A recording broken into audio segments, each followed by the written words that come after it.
பாலசுப்பிரமணியர் அருளால் ஆன்மீக அன்பர்கள், நேயர்கள், ஜோதிட அன்பர்கள் அனைவருக்கும் அன்பான வணக்கங்கள். நான் உங்கள் வாழ்க வளமுடன் ஜோதிடர் ஸ்ரீ குரு சுந்தரவடிவேல். இப்போ பார்த்தீங்கன்னா 2025 நடக்க இருக்கிற தமிழ் புத்தாண்டு எப்படி இருக்குது, என்னென்ன விசேஷங்கள் இருக்குது, ஒவ்வொரு ராசிக்கும் எப்படி இருக்கும், என்ன செய்யலாம், என்ன செய்யக்கூடாது, என்ன விதமான வழிபாடுகள் செய்யணும், ஒவ்வொரு நட்சத்திரங்களுக்கும் என்ன விதமான பலன்கள் இருக்குது, இந்த ஆண்டு முழுவதும் இருக்கக்கூடிய கிரக பெயர்ச்சிகளால் ஏற்படக்கூடிய மாற்றங்கள் என்ன, வளர்ச்சி எப்படி இருக்கும், குடும்ப வாழ்க்கை எப்படி இருக்கும், சுப நிகழ்ச்சிகள் எப்படி இருக்கும், வீடு, வண்டி, வாகனம் மற்றும் அசையும் மற்றும் அசையா சொத்துக்கள் யாருக்கு அமையும், குழந்தை பாக்கியம் யாருக்கு கிடைக்கும் அப்படிங்கும் பல்வேறு விஷயங்களை பற்றி இந்த ஒரு வருடம் இருக்கக்கூடிய மொத்த பலனையும் நம்ம இந்த வீடியோ மூலமாக பார்க்க இருக்கிறோம். இப்போ இந்த விசுவாவசு வருடம் தமிழ் புத்தாண்டுகளில் 60 வருடங்களில் 39வது வருடம் தான் இந்த வருடம். இந்த வருடம் இந்த ஆண்டு பிறக்குது. இந்த வருடத்தில் பிறக்கும் குழந்தைகள் தைரியமாக குழந்தைகளாகவும், எல்லோரையும் அனுசரித்து தெரியக்கூடிய குழந்தைகளாகவும், பண்புள்ள குழந்தைகளாகவும், அது மட்டும் இல்லாமல் தர்ம காரியங்கள், புண்ணிய காரியங்கள் ஈடுபடக்கூடிய குழந்தைகளாகவும் பிறப்பார்கள் அப்படிங்கிறது சித்தர் பாடல்களில் உள்ள ஒரு அமைப்பு. அது மட்டும் இல்லாமல் தன் மகனை சான்றோன் என கேட்ட தாய் அப்படிங்கிறது மாதிரி அந்த குழந்தைகள் பெற்றோருக்கு பெருமை சேர்ப்பார்கள் அப்படிங்கிற ஒரு விஷயமும் இருக்குது. இப்போ இந்த வருடத்தில் இந்த வருட பிறப்பின் அடிப்படையில் சூரியன் அப்படிங்கிற ஒரு ராஜாவாகவும் மந்திரியாகவும் இருக்கிறதுனால அரசியல் மாற்றங்கள், அதிகாரம் சார்ந்த மாற்றங்கள் அப்படிங்கிற ஒரு விஷயம் நடக்க இருக்குது. அதையும் தாண்டி மழை பொழிவு அப்படிங்கிறது ரொம்ப அதீதமாக இருக்குது. விவசாயம் செழிக்கும், தானிய உற்பத்திகள் அதிகரிக்கும். அடுத்து பார்த்தீங்கன்னா மக்கள் செழிப்பமடைவார்கள். வருமானத்தை விட செலவு கம்மியாக இருக்கும், சேமிப்பு அதிகரிக்கும், தங்கம், வெள்ளி, ஆபரணங்கள் வாங்கக்கூடிய தன்மை ஏற்படுது.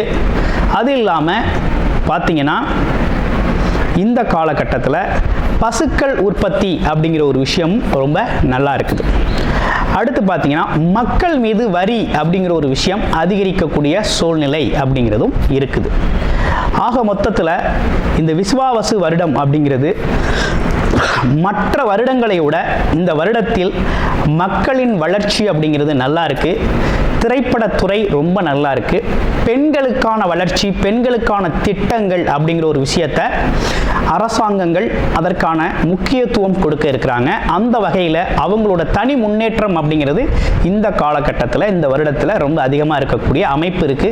குறிப்பாக எல்லார் குடும்பங்களிலும் சுப நிகழ்ச்சிகள் நடக்கக்கூடிய ஒரு தன்மை, திருமண பாக்கியங்கள் கைகூடக்கூடிய ஒரு அமைப்பு, குழந்தை பாக்கியங்கள் கிடைக்கக்கூடிய அமைப்பு, கோவில் வழிபாடுகள், தர்ம காரியங்கள், புண்ணிய காரியங்களில் மக்கள் ஈடுபடக்கூடிய ஒரு தன்மை அப்படிங்கிறதெல்லாம் ரொம்ப மிக சிறப்பாக இருக்கக்கூடிய இந்த விசுவாவசு வருடத்தில் உங்கள் ராசிக்கு எப்படி உத்திரக்காரகனை அதிபதியாக கொண்ட மீனம் ராசி நேயர்களே, இப்போ உங்களுடைய ராசியிலிருந்து பார்த்தீங்கன்னா 3ஆம் இடத்துல சஞ்சாரம் செய்துக்கிட்டு இருந்த குரு பகவான் முயற்சி ஸ்தானம், வெற்றி ஸ்தானம், தைரிய ஸ்தானம் அப்படின்னு சொல்லக்கூடிய ஒரு அமைப்பில் இருந்த உங்களுடைய ராசிநாதன் இப்போ எப்படி இருக்கார் அப்படின்னு பார்த்தோம்னா 4ஆம் இடமான சுகஸ்தானத்தில் போய் அமர்றார். 4ஆம் இடமான சுகஸ்தானத்தில் போயிட்டு அமர்றாரு. அடுத்து அதனை தொடர்ந்து பார்த்தோம்னா ராகு கேதுக்கள் மே 18ஆம் தேதி பார்த்தோம்னாக்க உங்களுடைய ராசியிலே இருந்த ராகு 12ஆம் இடத்திற்கும், 7ஆம் இடத்தில் இருந்து வந்த கேது 6ஆம் இடத்திற்கும் இடம் மாற்றம், பெயர்ச்சி அப்படிங்கிறது நடக்குது. சனி பகவான் பார்த்தீங்கன்னா இந்த வருடம் ஃபுல்லவே 7.5 சனி காலத்தில் ஜென்மச்சனியாக சஞ்சாரம் செஞ்சுக்கிட்டு இருப்பார். இதுதான் கிரக நிலைகளோட அமைப்பு. இந்த கிரகநிலை அமைப்புகள் உங்களுக்கு என்ன விதமான மாற்றத்தை ஏற்படுத்தி தரும்னா, உத்தியோகத்தில் உள்ளவர்களுக்கு பதவி மாற்றம் அப்படிங்கிறது உறுதியாக உண்டு. வெளிநாடு வெளியூர் தாராளமாக போகலாம். வெளிநாட்டு வேலை கிடைக்கும். உழைப்பு அதிகமாக இருக்கும். அடுத்து பார்த்தீங்கன்னா தொழில் சார்ந்த விஷயம்தான் இங்கே வந்து அலைச்சல் திருச்சலோடு இருக்கும். ஆனால் அலைச்சல் திருச்சலுக்கேற்ற வருமானம் உண்டு அப்படிங்கிறதுல பயப்பட வேண்டாம். ஆமாம். அடுத்து வேலை பார்ப்பவர்களும் சரி தொழில் செய்கிறவர்களுக்கும் சரி கொஞ்சம் பார்த்திங்கன்னா தூக்கம் குறையும். இதனால் கொஞ்சம் உடல் ஆரோக்கியம் சார்ந்த விஷயத்தில் கொஞ்சம் கவனம் எடுத்துக்கணும். நண்பர்கள் குடும்ப உறுப்பினர்கள் கண்டிப்பாக உங்களுக்கு உதவி செய்வாங்க அப்படிங்கிற ஒரு நல்ல நிலை அப்படிங்கிறது ஏற்பட்டிருக்கு. அப்போ தொழில்துறையில் எவ்வளவு வருமானம் வந்தாலும் அந்த வருமானத்திற்கு ஏற்ற செலவு அப்படிங்கிறது கண்டிப்பாக இருக்குது. ஆமாம், அதற்கேற்ற செலவும் உண்டு. இந்த காலகட்டத்தில் உங்களுக்கு குருபலம் இல்லாவிட்டாலும் உங்களுக்கு பார்க்கக்கூடிய வரனுக்கு குருபலம் இருந்துச்சு அப்படின்னா தாராளமாக திருமண பந்தம் அப்படிங்கிறது தாராளமாக செஞ்சுக்கலாம். அதில் எந்த ஒரு விஷயமும் இல்லை. இதில் குறிப்பாக ஒரு நல்ல விஷயம் என்னென்னா உடம்பு ஆரோக்கியத்தை தான் கவனம் எடுத்துக்கணும். உடம்புக்கு ஏதாவது ஒரு இஷ்யூனா உடனே மருத்துவரை பார்த்து ஆலோசனை செய்யணும். அதே போல் மனைவியோட உடல் ஆரோக்கியத்திலையும் கூடுதல் கவனம் எடுத்துக்கணும் அப்படிங்கிற மாதிரி இருக்குது. ஆமாம், அதையும் கொஞ்சம் கவனத்தில் வச்சுக்கணும். ஓகேங்களா, வச்சுக்கணும். ஆனால் முன்னேற்றம்லாம் எப்படி இருக்குது அப்படின்னு பார்க்கணும். முன்னேற்றம் அப்படிங்கிறது தான் இங்கே ரொம்ப முக்கியமாக இருக்குது. அப்போ வேலை தொழில் அமைப்புகளில் நல்ல முன்னேற்றம் இருக்கா அப்படின்னா கண்டிப்பாக உறுதியாக நல்ல முன்னேற்றம் இருக்குது. ஆனால் என்ன இருக்குன்னா ஒரே விஷயம், கொஞ்சம் அலைச்சல் இருக்கும், டென்ஷன் இருக்கும். ஆமாம், இது ரெண்டுமே இருக்கும். ஆனால் முன்னேற்றம் நல்லாவே இருக்கும். இங்கே உழைப்பு தான் ஆதாரமாக இருக்குது. ஓகேங்களா, அப்போ உழைப்பை அதிகப்படுத்திக்கிறது அப்படிங்கிறதும் அதே நேரத்தில் அதிகப்படியான இரவு நேர உழைப்புகளை தவிர்த்துக்கிறதும் நல்லது.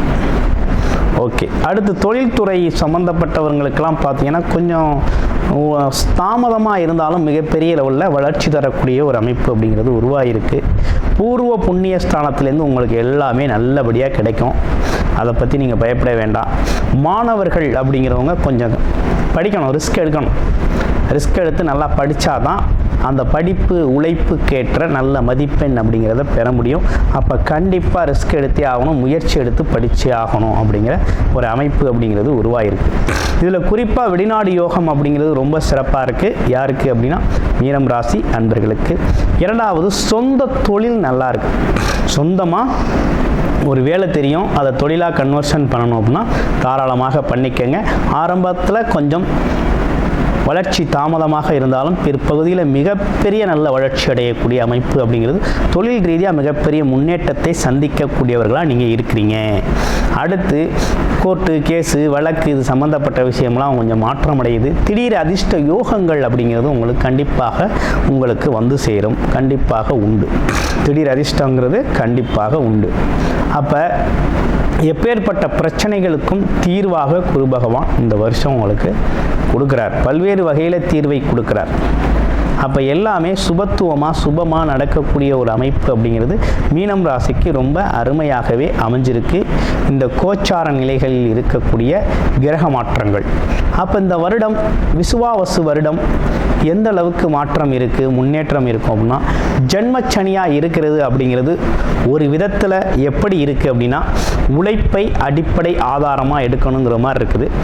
அதே நேரத்தில் எடுக்கிற முயற்சிகளில் சின்ன தாமதங்கள் இருந்தாலும் மிகப்பெரிய லெவலில் உங்களுக்கு வெற்றியையும் அந்த முயற்சிக்கான பலனும் கிடைக்கும். அது உறுதியாக இருக்குது. வெளிநாடு யோகம் இருக்குது.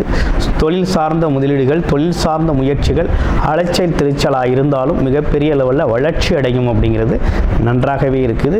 கூடுதலாக உடல் ஆரோக்கியத்தில் கவனம் எடுத்துக்கணும். வழிபாடு அப்படின்னு எடுத்துக்கிட்டோம் அப்படின்னா ஆஞ்சநேயரை நெய் தீபம் ஏற்றி சனிக்கிழமை கம்பல்சரி வணங்கி வரணும் அப்படிங்கிற அமைப்பு இருக்குது. அதே போல் சனிக்கிழமைகளில் பார்த்திங்கன்னா எள் தீபம் அல்லது நல்ல எண்ணெய் தீபம் அப்படிங்கிறது சனி பகவானுக்கும் ஏற்றிக்கிட்டு வரணும். ஏற்றிக்கிட்டு வந்தீங்க அப்படின்னா கண்டிப்பாக உங்கள் வாழ்க்கையில் நல்லதொரு மாற்றம், முன்னேற்றம், உடல் ஆரோக்கியம் மெயினாக சீரடையும். ரெண்டாவது, பொருளாதாரம் முயற்சிகளில் இருந்த சிறு சிறு தடைகளோ காரிய தடைகள்லாம் நீங்கி சக்ஸஸ்ஃபுல்லாக ஒரு நல்லதொரு வாழ்க்கை அப்படிங்கிறது ரொம்ப சிறப்பாகவே இந்த வருஷம் அமையும். இதில் குறிப்பாக என்னென்னு கேட்டிங்கன்னா, உங்களோட பிறப்பு ஜாதகம் ரொம்ப முக்கியம். கோச்சார கிரகங்கள் இப்படி இருந்தாலும், அதன் பலன்கள் இப்படி இருந்தாலும், பிறப்பு ஜாதகம் எதன் அடிப்படையில் இயங்குது அப்படிங்கிறத தசாபுத்தி அடிப்படையில் பார்க்கணும். அப்போ என்ன தசாபுத்தி அப்படிங்கிறத பார்த்துக்கிட்டு இந்த பலனில் எந்த பலன், எந்த செக்டாரில் நம்ம வளர்ச்சி அடையணும் அப்படின்னா அவரவர் முயற்சி வயதுக்கு ஏற்றார் போல் அதது சார்ந்த முயற்சிகளை எடுக்கணும் அப்படிங்கிறது ரொம்ப முக்கியம். இப்போ உங்களை பொறுத்த வகையில் வழிபாடுகள் அப்படிங்கிறது ஆஞ்சநேயர் நெய் தீப வழிபாடு அப்படிங்கிறது ஏற்கனவே சொல்லப்பட்டிருக்கு. ஃபாலோ பண்ணிக்கிட்டு வாங்க, வாழ்க்கை வளமாகும்.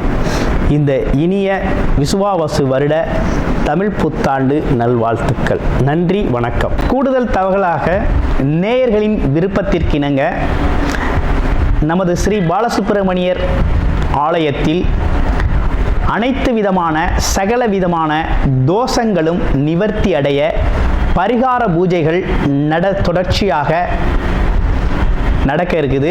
அது மட்டும் இல்லாமல் திருமண தடை, குழந்தையின்மை, தொழில் முன்னேற்றம், வேலை வாய்ப்பு கிடைத்தல், ராகுகேது தோஷங்கள் நிவர்த்தி அடைய, குலதெய்வ அருள் கிடைக்க, கடன் பிரச்சனை தீர, வாழ்வில் பணம், பொருள், செல்வாக்கு அதிகரிக்க, இப்படிப்பட்ட விஷயங்களுக்காக பல்வேறு விதமான சகல பிரச்சனைகளுக்கும் தீர்வு கிடைக்கும் வகையில் பரிகார பூஜைகள் நமது ஸ்ரீ பாலசுப்பிரமணியர் ஆலயத்தில் நேயர்களின் விருப்பத்தின் பேரில் தொடர்ச்சியாக நடக்கிறதுக்கு. உங்களுக்கு விருப்பம் இருக்கும் பட்சத்தில் டிஸ்பிளேல தர நம்பருக்கு கால் பண்ணி உங்களுக்கான பரிகார பூஜைகளை ஸ்ரீ பாலசுப்பிரமணியர் ஆலயத்தில் செய்து கொள்ளலாம். நன்றி, வணக்கம்.